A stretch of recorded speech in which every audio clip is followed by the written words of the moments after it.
name's Chris Alvarez. I'm originally from San Juan, Puerto Rico. I was born and raised there, went to high school, got in lots of trouble during my childhood, really bad trouble, which prompted me to join the Army at 18. And then next thing you know, a couple days later, I was shipped off to Fort Benning.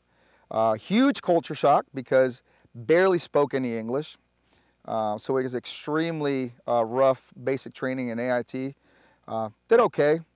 And joined the Army. Went to my first duty station, was the 101st Airborne Division. I was in a unit called the 1st of the 187 Roxxons.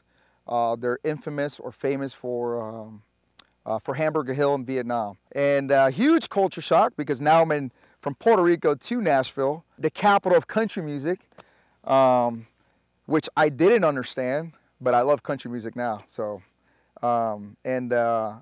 so I didn't speak the language, so, you know, I just,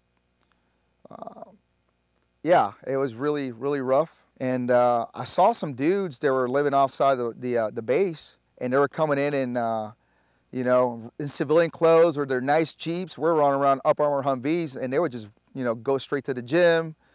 I'm like, these guys are the coolest motherfuckers, you know. We did a QRF exercise. I thought it was for real. They were outside, so they lived with the, you know, in the neighborhood outside the FOB. And so we did a QRF mission where I guess they were being attacked, and we were the quick reaction force.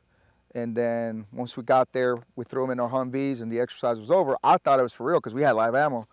And then we just hung around with them, you know. I remember the 18 Bravo, and I think there was a Puerto Rican guy in there too, so I immediately, you know, flocked to that guy because of the, you know, being Puerto Rican. And so he was explaining to me what, you know, what SF was. And then when I got back from that deployment, I tried out for SFAS, Special Forces Assessment Selection, and I didn't make it the first time. I was a 21-day non-select. I went to SFAS in the dead of summer at Fort Bragg, North Carolina, which is horrible. Fast forward, came back from that, and then the recruiter called me like a couple of months, like a month later. He's like, congratulating me for finishing, you know, SFAS. He's like, hey man, you want to give this another try? I was like, nah, I'm kind of good, man. Kind of good. He's like, I'll tell you what, why don't you come by the track? I'll give you a PT test, and we'll see what, you know, what happens. Went down to the track, took the PT test, and passed it. And they, hey, I got a slot there for you, and it's in the first week.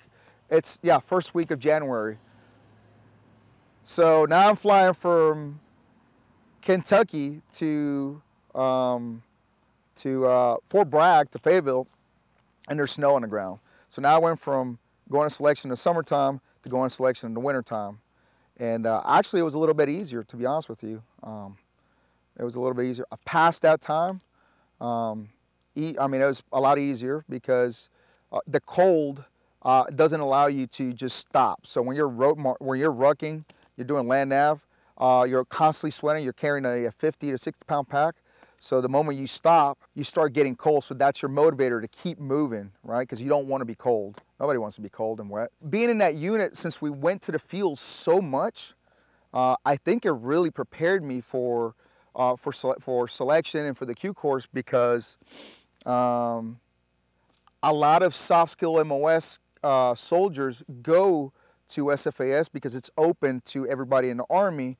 And so when I went to the SF pipeline, specifically small unit tactics, I was constantly helping the guys out with the radios, with the weapons maintenance, with, you know, carrying the machine gun and tricks of the trade of the infantry. So I think infantry really set me up for Special Forces selection. I retired as a first sergeant for the 18th Airborne Corps Long Range Surveillance Company out of Fort Bragg. They're the company that specializes in reconnaissance and surveillance. They're the eyes and ears of the 18th Airborne Corps commander. So the 18th Airborne Corps is comprised of the 101st, 82nd, 3rd ID, and 10th Mountain Division. I was the Distinguished Honor Graduate and Enlisted Honor Graduate for Class 501-006. I think that those experiences that I had in my teenage years, being high risk and just being out there really helped me to transfer that over to some of the high-risk things that I was doing, like going on raids in Iraq or jumping from high altitudes, doing halo jumps. I always kind of put those things in perspective, because I think it helped me, gave me the confidence, like I was doing this as a knucklehead. I'm doing some really dangerous situations with risk mitigating factors. And so I think that gave me the confidence to do some of the things that I ended up doing. I started contracting with a company called F3A, based out of Savannah, Georgia. They stand for Find, Fix, Finish, Exploit, and Analyze. And the first mission that I did was with 7th Group, doing they were training up for the Olympics in Brazil. And so I was part of the partner nation force, tier 1 unit that they were partnering with.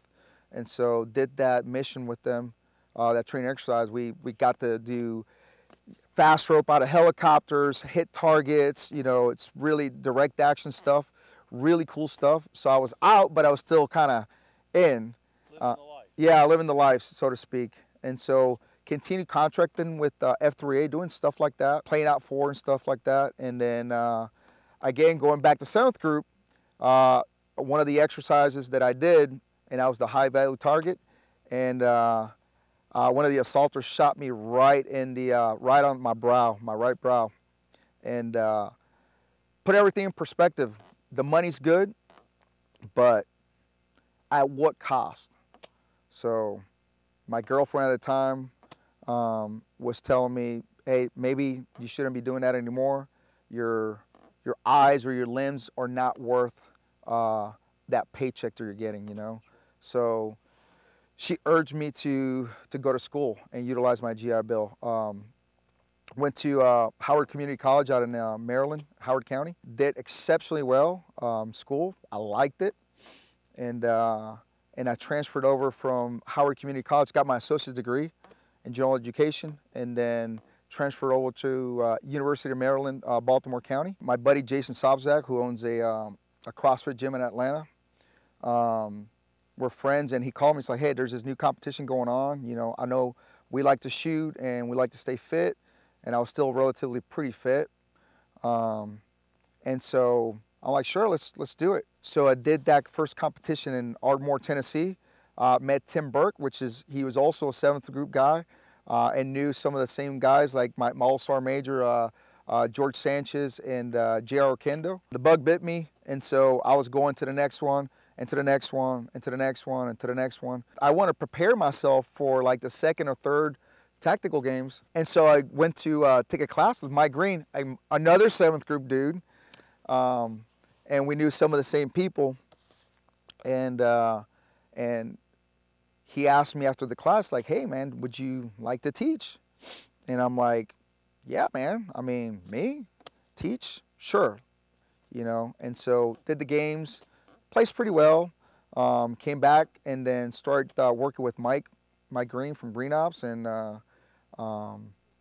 it's been like a year and a half now since I've been working for him. Mike recently moved to San Antonio and asked me prior to that departure to see if I wanted to take over Green Ops, and I said, yeah, I'll do it.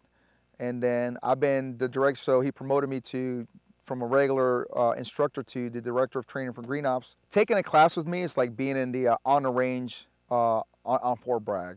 I try to run a clean range. Most of the guys I'm dealing with are civilians that potentially wanted to join the military or didn't have the opportunity to join the military, and I think they like that aggressiveness. The cool thing about Green Ops is that there's a variety of different backgrounds and disciplines within the Green Ops cadre. We got guys who are intel officers, we got guys that are law enforcement officers, and then me and Mike and another guy named Josh Burmeister bring military experience into the mix. So most of the guys are also competitive shooters. So there's a great degree of variety and perspective and disciplines in Green Ops. And to me, I'm bring more of the tactical side of things, while maybe one of my other instructors like Josh Shaw brings the competitive shooting aspect of it and trying to marry those two together.